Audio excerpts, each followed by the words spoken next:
함께 나눌 수 있게 되어서 감사드리고요. 지난주에 이어서 이제 오늘 또 말씀을 또 나가보겠는데요. 조금 있으면 이제 우리가 3월 달에 그 십자가 예수님의 고난주간이 오고 여자의 후손이신 예수님께서 오셔서 십자가에 2000년 전에 십자가에서 죄값을 치러주신 그 어마어마한 사건이 지금 우리한테 오고 있어요. 그리고 이제 부활절이 오고 있고요. 오늘 또 지난주에 이어서 아브라함에게 하신 말씀을 먼저 읽어드리고 계속 또 말씀을 나눠가겠습니다. 창세기 15장 13절에 여호와께서 아브라함에게 이르시되 너는 정령이 알라 내 자손이 이방에서 객이 되어 그들을 섬기겠고 그들은 400년 동안 내 자손을 괴롭게 하리니 아브라함의 자손이 애굽에서 고난받는 그 말씀이 이루어지면서 어떻게 하나님이 구원 사역을 이뤄가는가 오늘 같이 나눠보려고 합니다. 에서하고 야곱을 보면서 맞아, 예수님께서 하신 말씀이 천국은 침노하는 자일 거라고 했잖아요. 침노하는 자는 빼앗는다고 했거든요. 그래서 제가 이 야곱을 보면서 이 말씀이 딱 생각이 나더라고요. 그렇구나. 하나님의 것은 그 하나님에 대한 애착과 간절함과 원함과 그 침노가 있어야 되는구나. 그럴 때 하나님이 정말 기뻐하시고 그를 통해서 영광을 받으시면서 그를 통해서 하나님의 뜻을 이뤄간다는 것을 제가 깨달으면서 하나님께서 아브라함에게 이삭을 줬잖아요. 그런데 이삭한테는 하나님이 자녀를 줬는데 쌍둥이를 줬어요. 그런데 이 쌍둥이가 뱃속에서부터 둘이 막 싸워요. 이 두 형제는 나라가 나눠진다고 그래요. 그래서 큰 자가 작은 자를 섬긴다고 그래요. 에서가 먼저 나오고 야곱이 뒤에 나와요. 근데 에서는 이미 장자권을 태어날 때부터 가지고 태어났어요.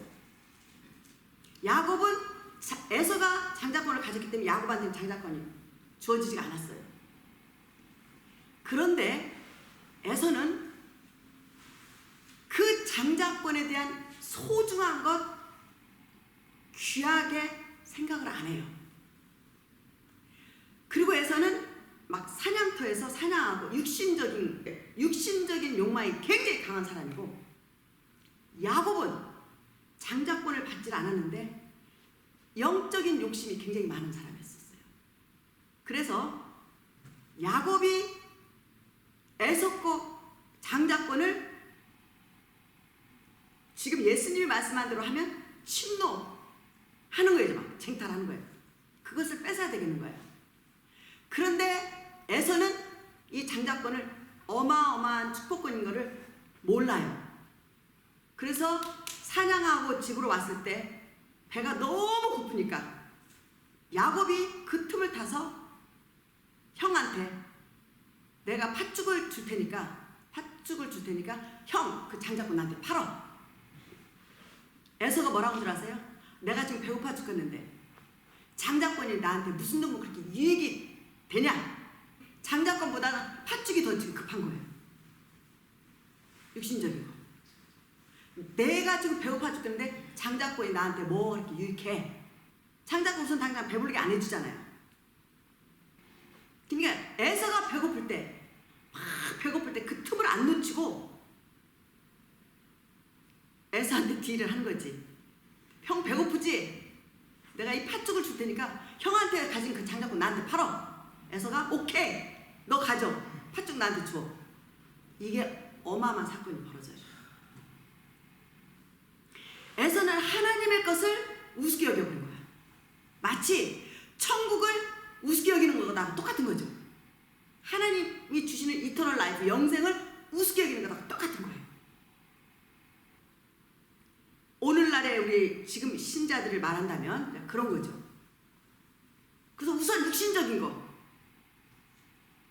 천국은 나중에 이르고 지금 당장 내가 먹고 살기 힘들고 당장 내가 배고프고 우선 내가 먹고 살고 내가 이 땅에서 먼저 중요해.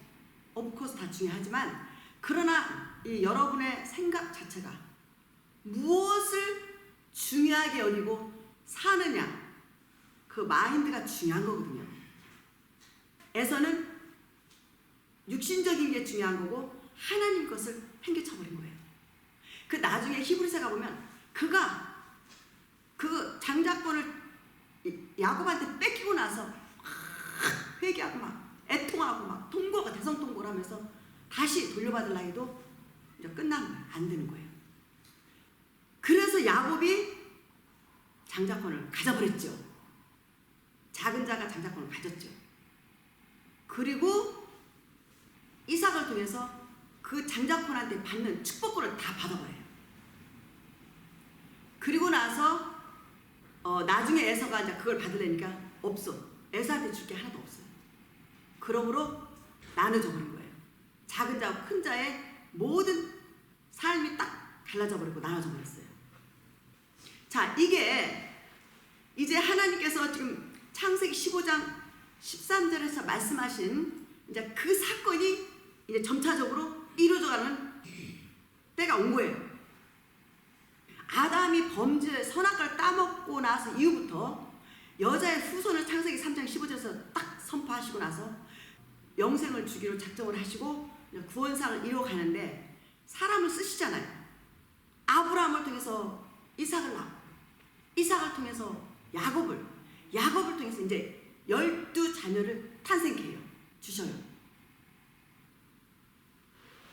이렇게 해서 낳고 죽고 하면서 역사 속에서 하나님의 뜻을 이루어 가시는 거예요. 그래서 지금 창세기 15장 13절에 말씀하신 그 말씀이 야곱의 자녀를 통해서 이루어가는 거예요. 이제 어떻게 이루어가는지 그거를 조금 말씀을 드릴게요. 야곱이 요셉을 너무 사랑하고 옷도 막 색동옷을 입히고 막 이렇게 비단 옷을 입혔나 봐요. 그러니까 형들이 이 요셉 시기 질투하고 미워하는, 이게 질투하는 그런 입장에 있을 때 하나님이 요셉한테 꿈을 줘요. 그 꿈이 뭐냐? 볕단이 있는데 자기 볕단은 탁 세워주고 나머지 11개 볕단이 자기를 탁 둘러서가지고 딱 절을 하는 거예요. 그걸 얘기를 하는 거예요. 그러니까 형들이 얼마나 웃기겠어요. 그렇죠? 그 차도 얄미웠고 미워 죽겠는데 뭐? 내가 너한테 우리 형들이 그만 절이라도 한다는 말이야? 이러면서 더 미워하기 시작하는 거예요. 그 다음에 또 꿈을 꾸는 거예요. 또 꿈을 꾸면서 요셉이 그냥 그렇게 하면 눈치를 좀 빨리 채리고 말아버려야지 또 얘기를 하는 거예요. 두 번째 꿈을 뭐라고 얘기하느냐? 해와 달과 별들이 자기한테 절을 한대요. 그러니까 이제 형들이 이제 눈꼴 살아서 못 보는 거죠. 그러면서 이제 아버지 몰래 요셉을 죽이려고 어떻게 막 연구를 해요. 그런데 이제 시므온이나 유다 두 형제가 그러지 말고 팔자. 팔아 넘기자. 근데 마침 애굽으로 가는 장사꾼이 와요. 그 장사꾼한테 은 20개를 받고 팔아요. 그 장사꾼이 요셉을 데리고 애굽으로 가서 보디발에게 팔아요. 보디발은 바로 왕의 신하거든요. 그래서 보디발 집으로 팔아. 자, 이때부터 이거는 뭐냐? 이거는 우연이 아니고 이미 그 꿈을 준 것도 하나님이 준 거예요. 요셉을 택한 거예요. 하나님. 12아들 중에 요셉을 딱 택한 거예요. 택해서 지금 먼저 하나님이 요셉을 그 형들을 통해서 팔게 해가지고 애굽으로 보내요. 애굽으로 보내는데 하나님이 언제나 요셉과 함께 하셔. 요셉이 가는 곳마다 계속 요셉은 형통이에요. 가는 곳마다 사랑받고 이쁨받고 축복을 받는 거예요. 하나님 함께 하시니까. 하나님이 아브라함에게 약속한 거, 이삭에게 약속한 거를 지금 이루고 계시는 거예요. 아브라함에게 맹세하신 그 맹세를 지금 이루어가고 있는 거예요. 그 보디발 집에 그 주인 여자가 요셉을 또 사랑하네. 그럼 요셉을 그렇게 미혹을 해요. 근데 요셉은 굉장히 반듯한 사람이었나 봐요. 안 넘어가요. 안 넘어가니까 그 부인이 이제 누명을 씌워버려요. 누명을 씌워서 남편한테 얘기하니까 남편이 화가 나가지고 감옥에 가둬버려요. 이것도 하나님의 계획 속에 있는 거예요. 그러니까 우리가 고난을 받을 때 있잖아요. 고난을 받는 게 가만히 진짜 여러분들이 예수님을 믿고 믿음 생활 하면서도 정말 어렵잖아요. 어떤 때는 누명도 쓰고 고난도 받고 여러분들이 원치 않은 일들이 너무 많이 오잖아요. 그럴 때 여러분은 어떻게 하나님 앞에 기도하시고 우리를 사랑하기 때문에 고난 속에서 우리를 빚어가요. 하나님의 깊은 경륜을 깨달아 갈 수 있도록 우리를 만져요. 변화시켜요. 다루세요. 안 그러면 우리는 안아 보이거든. 뭐든지 잘 되잖아요. 변화 안 돼요. 자가당착에 빠져요. 교만에 빠져버려가지고 오히려 그것이 불행한 삶이 될 수가 있어요. 그러니까 이 땅에서의 고난은 어떤 면에서는 하나님이 우리를 다루는 시간이라고 생각합니다. 여러분들이 아마 그 속에서 하나님의 깊은 섭리를 깨달을 수 있을 거예요. 하나님이 지금 나한테 이걸 준 것이 왜 그것일까? 그걸로 기도하면 반드시 성령님께서 여러분들한테 뭔가 왜 그런지를 알려주실 거예요. 지금 요셉도 형들한테 팔려가는 게 사실 비참한 거잖아요. 형들한테 팔려서 갔다는 그게 얼마나 상처가 깊겠어요. 근데 요셉은 그거를 하나님께 영광을 돌려요. 요셉이 하나님이 함께 하시니까 마치 하나님이 다니엘에게 함께 할 때 느부갓네살 왕이 꿈을 꿨을 때 잠을 못 자고 번민할 때 하나님이 다니엘을 통해서 그 꿈을 풀어줌으로 인해서 다니엘이 느부갓네살 왕의 꿈을 풀어줬잖아요. 그리고 다니엘이 느부갓네살한테 인정을 받고 또 정말 국무총리가 된 것처럼 요셉도 똑같은 케이스입니다. 지금 얼마 후에 또 바로가 꿈을 꿔요. 그러니까 바로 왕이 꿈을 꿨을 때 이 환관장이 요셉을 추천을 해요. 그래서 요셉이 그 바로 왕 앞에 서요. 그리고 꿈을 해몽을 해줘요. 그래서 그 꿈이 뭐냐? 7년은 풍년이 들고 7년은 흉년을 말합니다. 그래서 왕이시여 풍년이 왔을 때 흉년을 대비해서 곡식을 다 창고에 싸놓고 흉년을 들을 때 이 곡식으로 7년 흉년을 살게끔 하세요. 이렇게 한 거예요. 바로 왕이 너무 기쁜 거예요. 와, 이 지혜가 어디서 왔는 거? 그 신하들한테 얘기하니까 신하들도 너무 좋아요. 그래서 바로 왕이 자기가 쓴 그 인장 반지를 요셉한테 껴줘요. 누명을 쓰고 들어갔는데 거기서 오히려 요셉의 삶이 확 열려버리는 거예요. 인장을 껴주고 고관 대작들이 입는 옷을 입히고 금목걸이를 막 채워주고 그 왕들이 타는 버금수레에다가 요셉을 태워요. 그리고 국민들 앞에 이제 다 보여주는 거예요, 요셉. 그리고 국민들한테 얘기해요. 다 요셉이 지나가서 저래라. 이 사람이 이제 애국을 총괄할 거다. 이렇게 어나운스를. 이래서 바로가 요셉을 확 높여요. 그래서 애굽의 국민총리가 돼요. 자, 그러니까 이제 애굽은 어떻게 됐어? 흉년이 왔을 때도 곡식이 풍성하죠. 그런데 이제 흉년 2년이 됐을 때 가나안 땅은 기근이 와가지고 그냥 먹을 게 없는 거예요.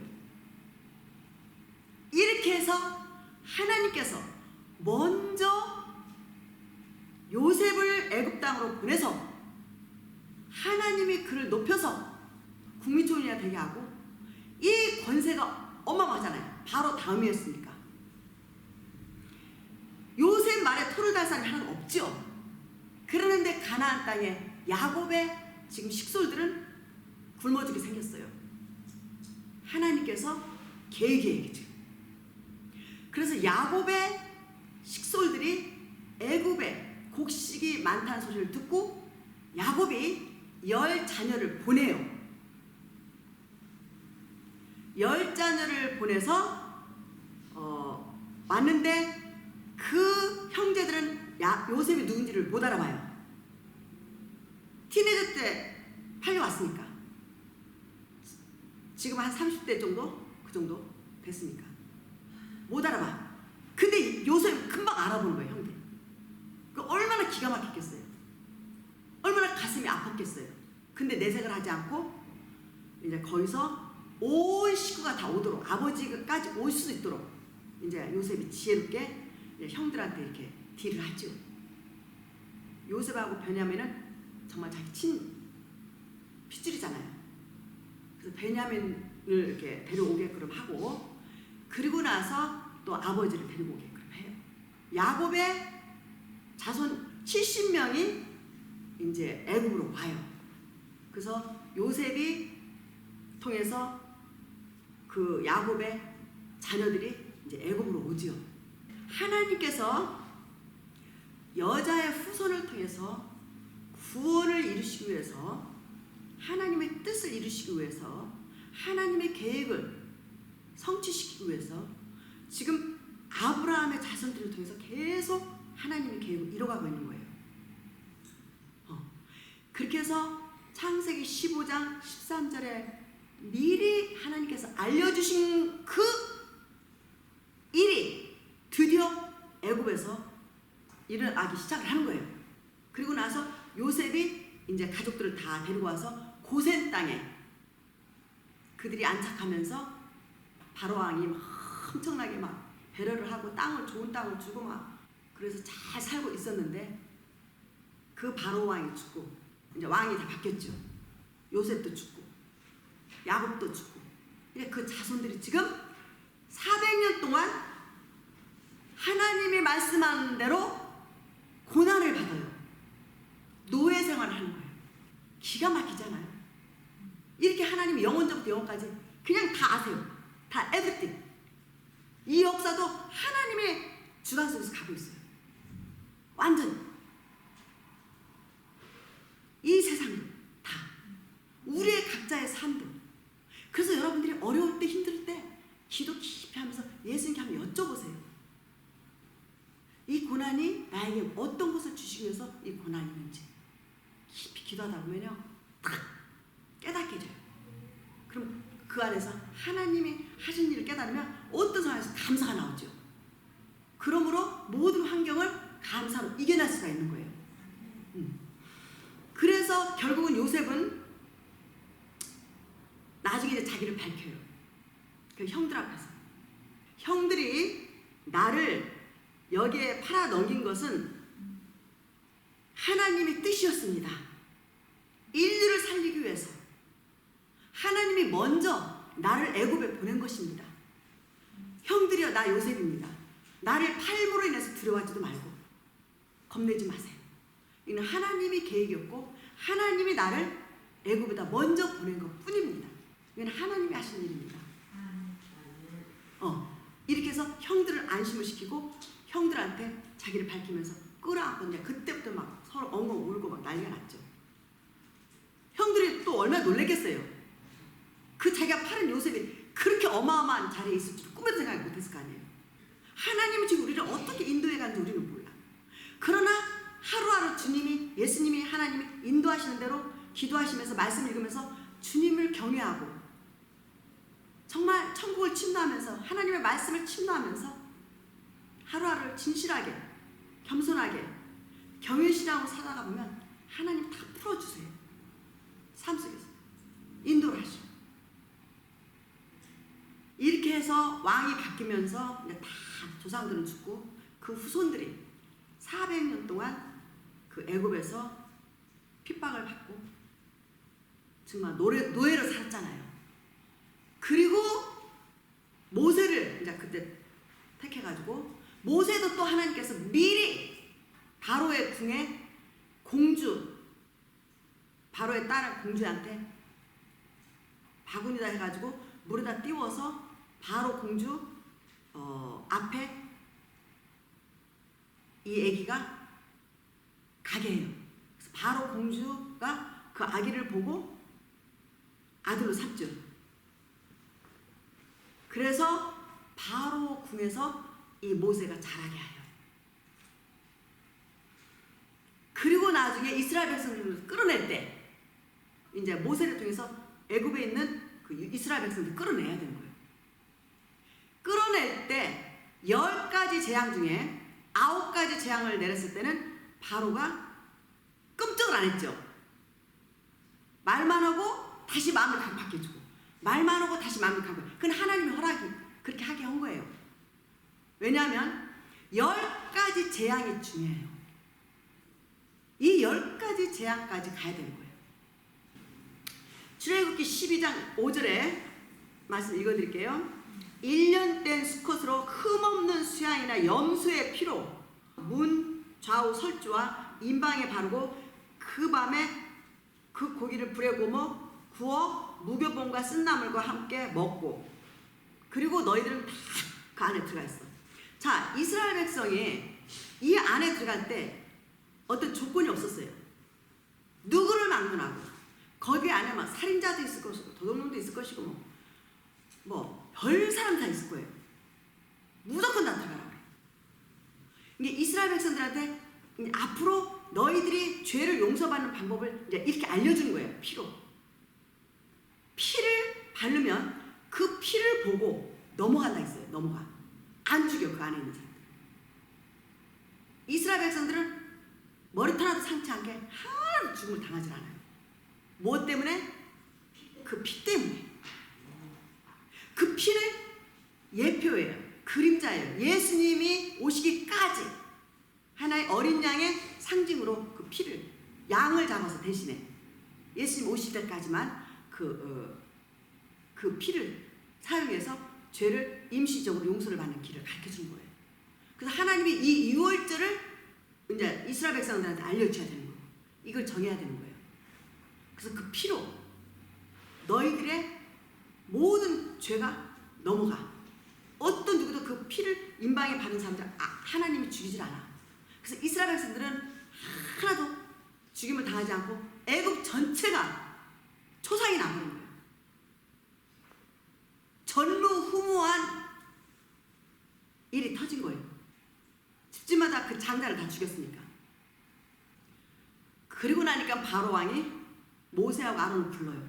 오케이, 진짜 나가서 너 여호와 하나님을 섬겨. 이렇게 너의 하나님 여호와를 섬겨라. 나가 내보내.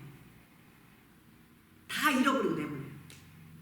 출애굽기 12장 13절에 내가 애굽 땅을 칠 때, 하나님 애굽 땅을 칠 때 그 피가 너희 거하는 집에 있어서 너희를 위하여 표적이 될지라. 내가 하나님께서 피를 볼 때에 너희를 넘어가리니 재앙이 너에게 멸하지 아니하리라. 예수님께서 유월절의 십자가에 들어가세요. 요한복음 1장 36절에 가보면, 신약에 가보면 세례 요한이 예수님이 오시는 것을 보시면서 보라, 하나님의 어린 양이 있다. 예수님이 오시기 전까지는 양을 잡아서 그 피로 제사를 드렸어요. 그 다음에 요한복음 13장 1절에는 유월절 전에 예수님께서 자기가 세상을 떠나서 아버지께로 돌아가실 때가 이른 줄 아시고 세상에 있는 자기 사람들을 사랑하실 때 끝까지 사랑하시니라. 유월절에 예수님도 어린 양으로, 하나님이 준비한 어린 양이 누구예요? 예수님. 독생자 예수님. 하나님이 하나밖에 없는 독생하신 예수님이 이 땅에 오신 것은 유월절 양으로 인류의 죄값을 치르기 위해서 오신 거예요. 인류의 죄값으로, 제물로 하나님이 아들을 죽여요. 십자가에서. 그 우리를 살리고 아들을 대신 죄를 다 아들한테 집어써서 아들을 죽여요.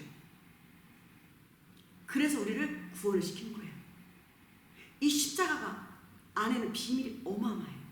히브리서 10장 9절에 예수님이 오셔서 십자가에 지는 순간에 죄값을 다 처리하면 어떻게 돼?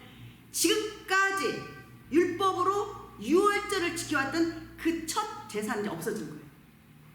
그래서 첫 것을 패해버려, 없애버려요. 내가 예수님께서 하나님의 뜻을 행하러 왔나이다. 예수님이 십자가에서 그 영원한 제사를 드려버리면 첫 번째 그 율법적으로 드리는 그 제사는 이제 그림자 제사는 필요가 없어. 이제 오직 그리스도는 죄를 위하여 한 영원한 제사를 드리시고 하나님 우편에 앉으셨어요. 앉으셨잖아요. 영원한 제사를 드려버린 거예요. 예수님. 우리의 죄와 불법을 사하시기 위해서.